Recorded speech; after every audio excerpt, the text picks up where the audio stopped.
मुल्क में कोरोना से अमवात में इजाफा, 24 घंटों में 53 अफराद लुक़्मा अजल बन गए। मज़ीद 2258 अफराद वायरस में मुब्तला। एक्टिव केसेस 17,628 हैं। मुल्क में कोरोना से अमवात में इजाफा, 24 घंटों में 53 अफराद लुक़्मा अजल बन गए। मज़ीद 2258 अफराद वायरस में मुब्तला। एक्टिव केसेस 17,628 हैं। मुल्क में कोरोना से अमवात में इजाफा, 24 घंटों में 53 अफराद लुक़्मा अजल बन गए। मज़ीद 2258 अफराद वायरस में मुब्तला। एक्टिव केसेस 17,628 हैं।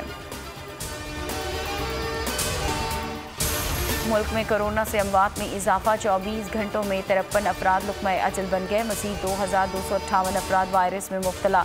एक्टिव केसेस 17,628 हैं। मुल्क में कोरोना से अमवात में इजाफा, 24 घंटों में 53 अफराद लुक़्मा अजल बन गए। मज़ीद 2258 अफराद वायरस में मुब्तला। एक्टिव केसेस 17,628 हैं।